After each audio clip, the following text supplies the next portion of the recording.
आज हमारा जो क्लास 11th का जो हमारा चैप्टर चल रहा है वो स्टेट्स ऑफ मैटर, इसमें हमारा आज दूसरा लॉ है चार्ल्स लॉ। जो हमने बॉयलर्स लॉ पढ़ी थी उसमें हमने देखा था at constant temperature P is inversely proportional to volume। लेकिन चार्ल्स लॉ में क्या है? एट कांस्टेंट प्रेशर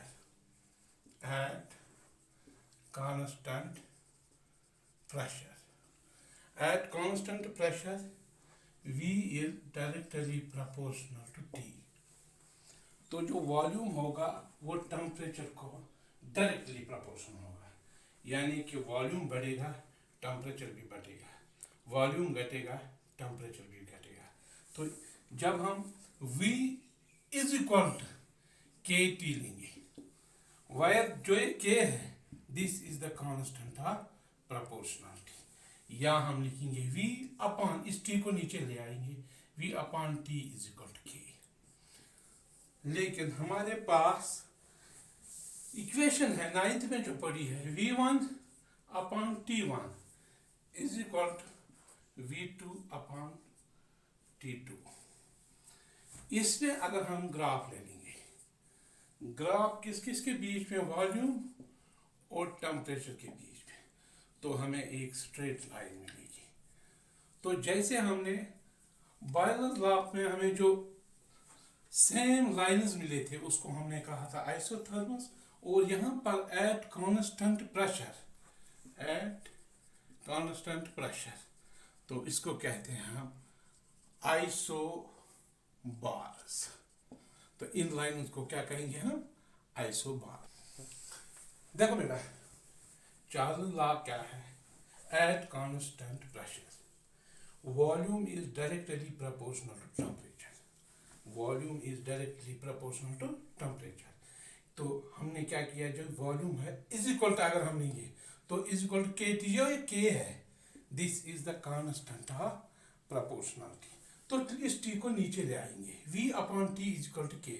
लेकिन हमने 9th में इक्वेशन एक पढ़ी है V1 अपॉन T1, यहाँ पर V अपॉन T है ना, is equal to V2 upon T2। जब हम ग्राफ लेंगे वॉल्यूम और टेम्परेचर के बीच में तो हमें एक स्ट्रेट लाइन मिलेगी एट कांस्टेंट प्रेशर पे। जब कांस्टेंट प्रेशर पे हम एक ग्राफ लेंगे तो हमें एक स्ट्रेट लाइन मिलेगी, उस लाइन को हम कहेंगे आइसोबार्स। तो जो हमारा तीसरा लॉ है उसको कहते हैं हम गे-लुसिकस लॉ। थर्ड लॉ, तीसरा लॉ जो है वो है गे-लुसिकस लॉ। जैसे बॉयलर्स लॉ में at constant temperature, Charles law में एट कांस्टेंट प्रेशर, तो गे-लुसिकस लॉ में एट कांस्टेंट वॉल्यूम।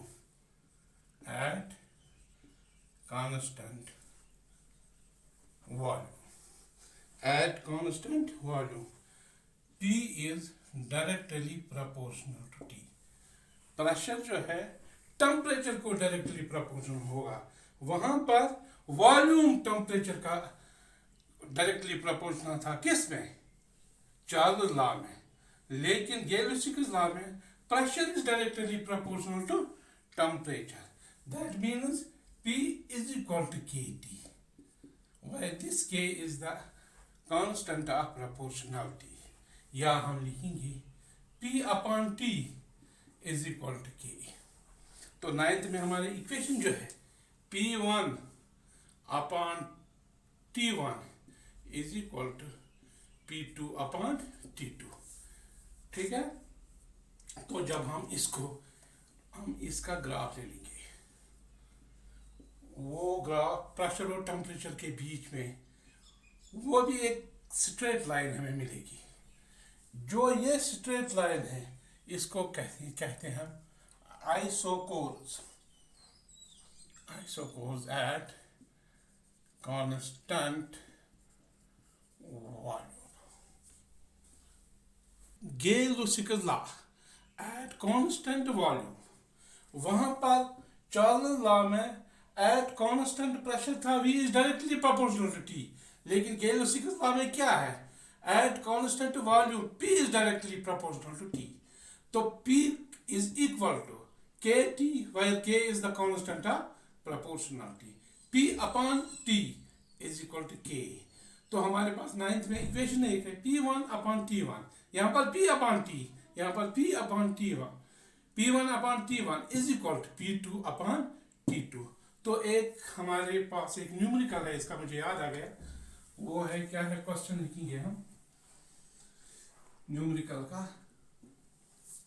क्वेश्चन है 20 ml of hydrogen, 20 ml of hydrogen, 20 ml of hydrogen measured at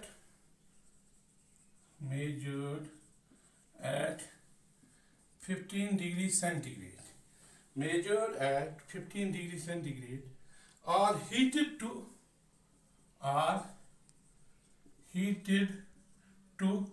35 degrees centigrade, are heated to 35 degrees centigrade.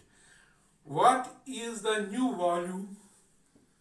What is the new volume? What is the new volume at the same pressure? At the same pressure. देखो बेटा, यहाँ पर जो pressure है वो दोनों जगह same है, तो 20